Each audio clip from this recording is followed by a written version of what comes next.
This is the IELTS listening test. You will hear a number of different recordings and you will have to answer questions on what you hear. There will be time for you to read the instructions and questions, and you will have a chance to check your work. All the recordings will be played once only. The test is in 4 parts. At the end of the test, you will be given 10 minutes to transfer your answers to the answer sheet.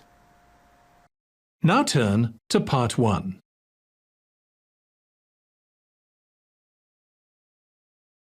Part 1. You will hear a science student inquiring about English courses at a university language centre. You now have 30 seconds to read questions 1 to 7.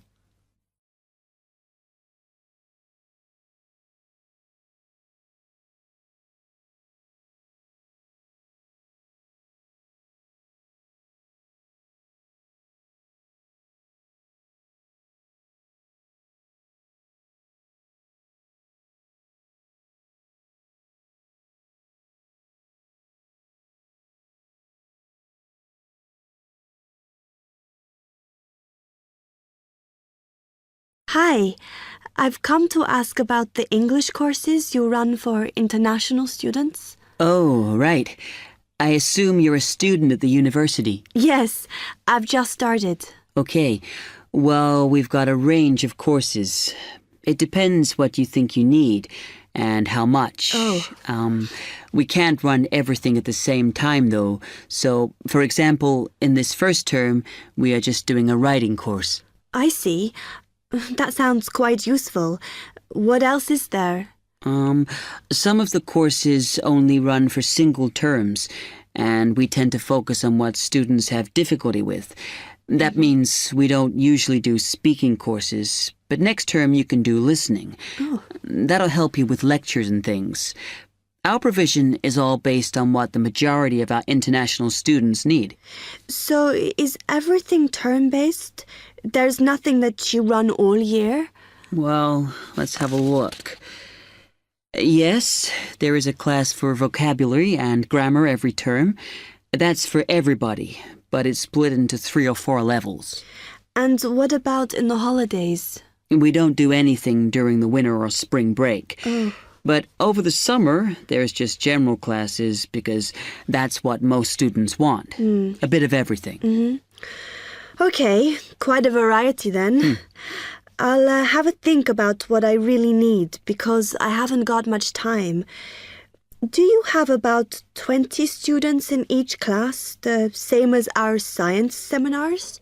We try to keep it at about 12 and certainly not more than 15. It's important for language classes. They're very different from your normal courses. Right. And how much are the classes? The rate varies depending on how many hours you attend, but you shouldn't have to pay. Usually, the department will fund you and even sort out which classes you need. Brilliant. It would be quite useful for me to have a certificate to take back to my country. Do you put us in for exams? Yes, but we don't like them to clash with your main course exams in June, so we run them in May. Oh. That leaves you time for revision. Do I have to sign up for something now? I'm not quite sure what I want. Classes haven't quite started yet, so you've got time to decide what you do. All we insist is that you sign up before week 5. That gives you about 3 weeks to decide. Okay. You now have 15 seconds to read questions 8 to 10.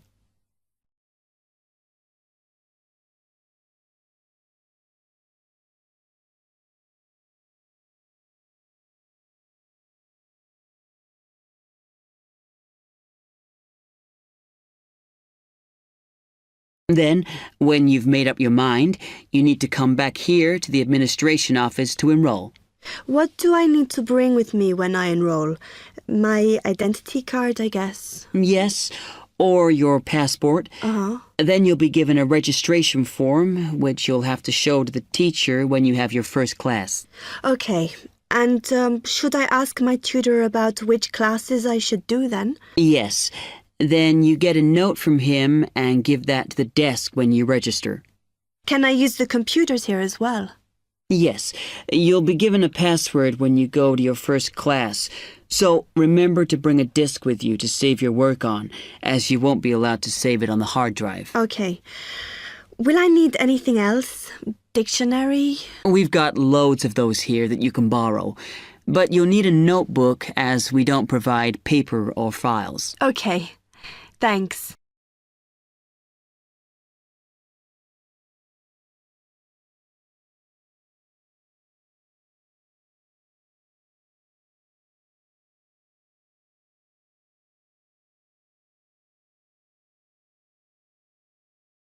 That is the end of Part 1. You now have 1 minute to check your answers to Part 1.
Part 2. You will hear a man giving some information about transport in London. You now have 30 seconds to read questions 11 to 15.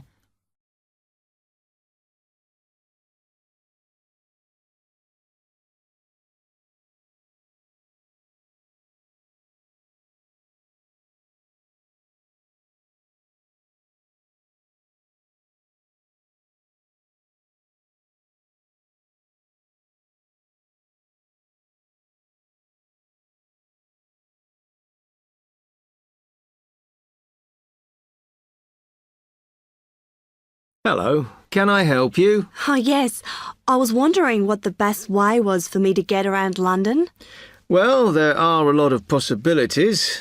As you probably realise, the main ways to get around are bus, train and tube. Oh? The Underground. Oh. It depends how much you want to spend. All forms of transport offer special tickets, such as cheap day returns on the trains and so on. Overall, you'll spend less on the bus, as it operates on a basic flat fare for each journey. But of course it may not go to where you need to travel to. The mainline trains only operate in the outlying areas, though a few cross London, whereas the tube has stations which are placed in central areas of the city, close to the main sites and shops. Obviously there are more bus stops, but you will probably have to change buses to get where you want, which can be inconvenient. You will find that the buses are mainly in the central areas, but some tube lines go quite a long way out of London, so you could use this for longer journeys. Having said that, the tubes do get very crowded, so you should use the train if you want to sit down. It does depend where you're travelling to. Well, I'm living on the outskirts, but I have to travel into London to college every day, and then around London when I'm here. OK, so time is going to be an issue for you. The tube should be fast crossing London, but quite honestly, there are so many delays that it's not very efficient. Again, the train has fewer stops, so is probably your quickest option to get to and from college. Of course, which service you use might depend on how frequent it is.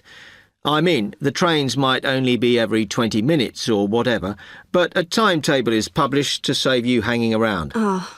There are a lot of tube trains at busy times of day, but fewer at other times. whereas the buses run every 5 minutes through most of the day, and there are night buses.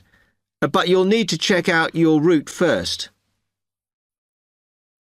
You now have 30 seconds to read questions 16 to 20.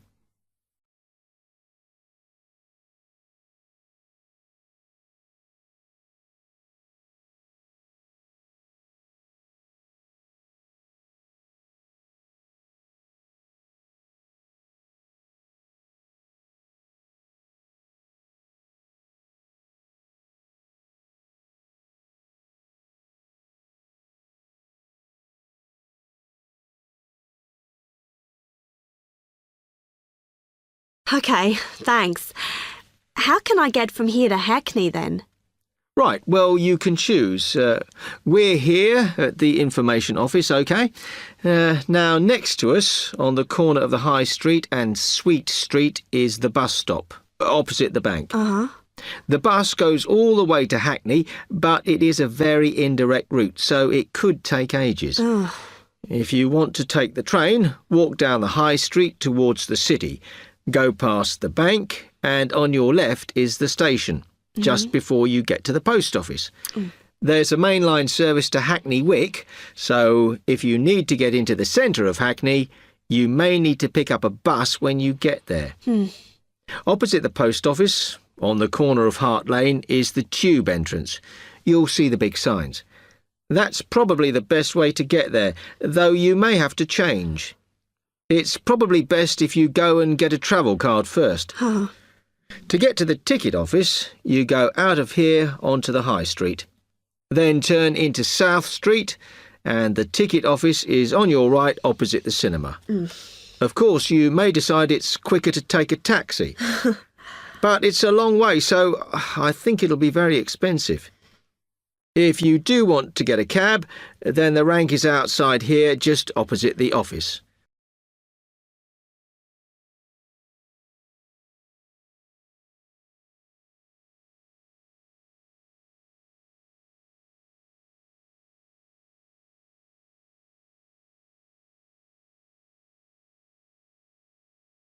That is the end of Part 2. You now have 30 seconds to check your answers to Part 2.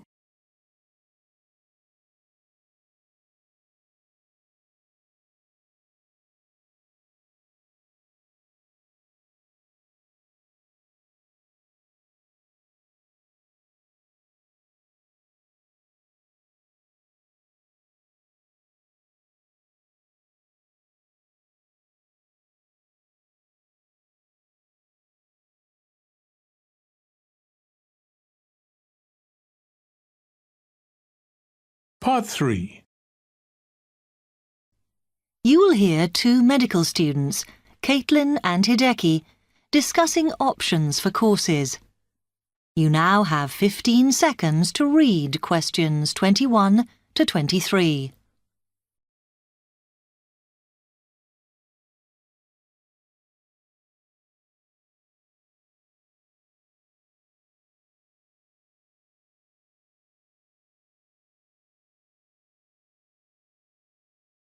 Hi, Hideki.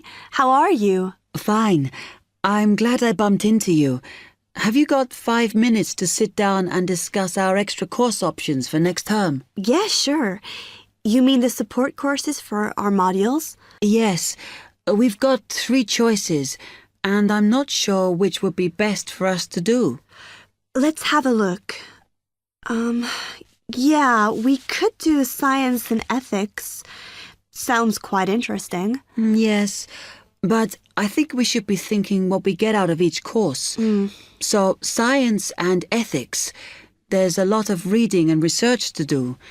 And I don't think it comes up in the exams, does it? I'm not sure. Oh, I see we have to do assignments and we get our score from that. But what it would do is to force us to get better at doing essays and reports. You know, organizing them and using the right kind of language. Might be worthwhile. Yeah, you're right. An alternative is the pharmacology prelim course. Oh. I think it's in case we want to go on to transfer to pharmacology at the end of the year, because lots of students do. So it depends what we want to do in the future.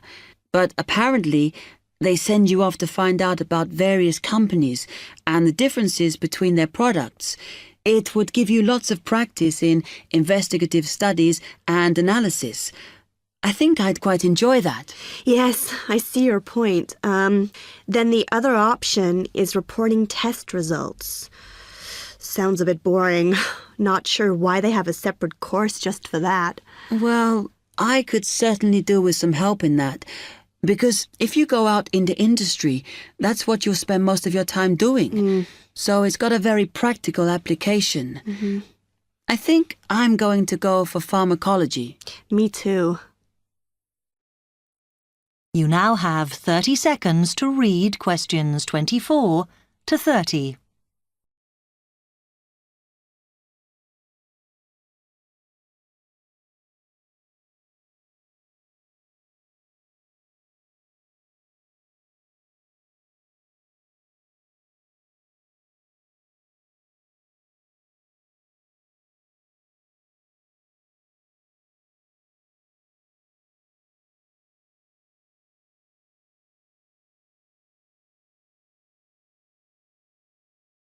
So let's have a look at it in more detail. Oh, goodness. If we do pharmacology, then we have to do a supplementary maths course. Oh no, that's not fair. Mind you, I think I need it.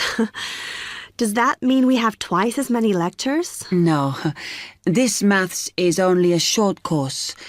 The chemistry department are responsible and they do it in the 3rd term. So we've got all next term to settle into the pharmacology bit. I find the tutor makes a real difference. Some of them make chemistry so easy, and some of them I can't understand at all. Like that one we had from Oxford University. Mind you, the one on this course should make sense because he's a lecturer who's coming in for a few weeks from industry. So at least it'll be linked to the real world. Yeah. The project we have to do on this pharmacology course is huge, and it doesn't give us much time. We have to make a decision about what we want to do on the project as soon as we start in January, and then hand in our plans before the end of the month. Doesn't give us much time to sort out what's possible or not. I mean, doesn't the scale of our project depend on what resources we can have? Like what equipment we can use? I suppose so, though I think there's plenty available. For example, it says that if we need to do any experiments, then we can use all the equipment in the new lab, as long as we book it. Oh, okay. It's slowly beginning to take shape for me. I think it'll be a good course. I'm just worried that I get enough support to do it. I think you'll be okay. And the tutors are always available if you get stuck. Actually, it says that if you're not sure, then in December, they'll be running 1 or 2 additional seminars. So I might go to those. Actually, what's quite interesting is that at the end of the course, when our project is completed, then we have to do a presentation on it. Oh. I think that's quite good practice. A bit scary, though. Well, it shouldn't be too bad, as they say that we can do it in pairs. Spread the load, as it were. Good. I have done presentations before, but I'm always very nervous. And is the presentation what we're assessed on, then? Let me look. It says that we have an interview and we get a mark for the whole course depending on how well we do in that. Oh, right. Okay, so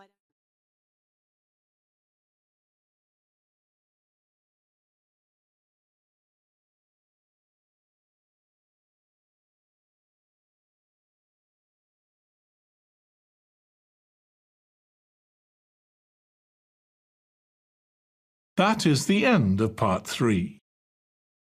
You now have 30 seconds to check your answers to part 3.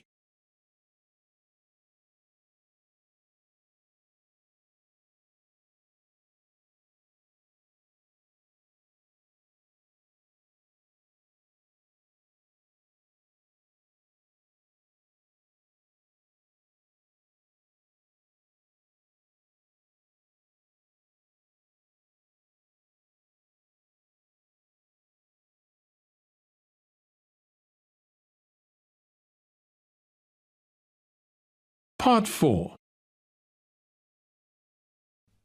You will hear part of a lecture on cities of the future. You now have 30 seconds to read questions 31 to 40.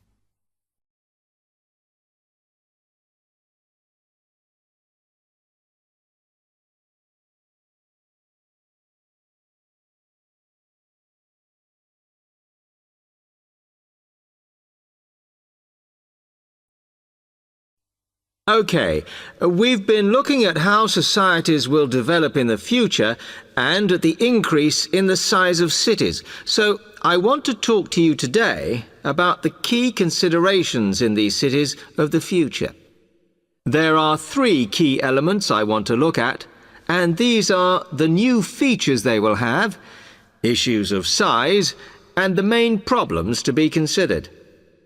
First of all, individual transportation will be a big factor in these new megacities as public transport becomes unmanageable. There'll be a huge rise in the use of segways, which are personal transporters like motorized scooters. As a result, and partly also to reduce pollution, roads will be altered so that they are narrower and will take up less of a city's space than they do currently. Naturally, this is a major change to the infrastructure, and something that may hinder it is the huge amount of investment it will require. The next thing is, what is going to happen to the commercial areas? We do not want these to become even larger concrete jungles than they are at present, so we have to look at design. And current designs for city development include building gardens on the roofs of these buildings to make a more pleasant environment for workers. And you may think that these areas will expand to cope with increased commercial activity. In fact, the prediction is that they will cover 1/5 of the area that they do at present as we build upwards. The exception to this is shopping centres, which we predict will expand with more and more temperature-controlled malls. What may cause difficulties is that the superstores will be confined to the outer edges of the city, as they will be too big to fit into the new malls. Then, of course, there are the residential areas, and these will undergo their own changes. One particular development will be houses which are built from glass, as innovations in this material allow it to provide light without causing problems with temperature inside a building. The residential areas will not be allowed to expand without limit, as happens in some areas at present, and their size will be restricted to a population of 15,000. One issue, which has yet to be resolved, and I'm not sure it ever will be, is how we manage to house older residents. They will be increasing in numbers as time goes on. Finally, how will these cities live? We know we have limited energy sources, so what will we do? Well, something currently in development, which will be a feature, is that waste is going to become an energy source. For example, to provide gas in homes. Also, as new technology and systems are developed, we will find that energy plants will become smaller.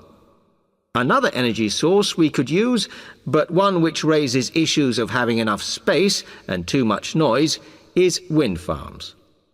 Because of the problems, I'm not convinced these will be the grand solution to our energy problems that we thought they were going to be.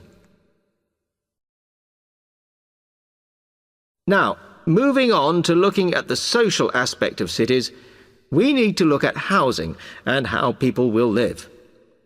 Cities currently have flats in the centre, populated by single people and wealthier residents, and families tend to move to the outskirts.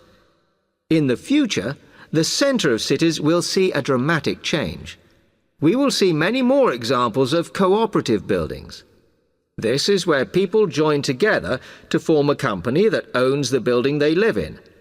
And despite continuing shortages, there will also be a rise in the provision of retirement homes in city centres, so that the elderly can have easy access to hospitals and shops. Recently, we have seen a levelling off in the growth of private housing, and I think that will not change. But we are likely to see more social housing, as far fewer people will be able to afford to own their own homes. OK, now, if anybody has any...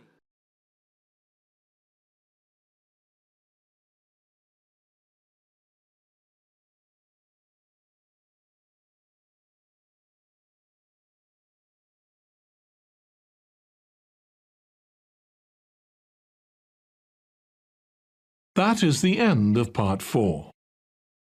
You now have 1 minute to check your answers to Part 4. That is the end of the listening test. In the IELTS test, you would now have 10 minutes to transfer your answers to the answer sheet.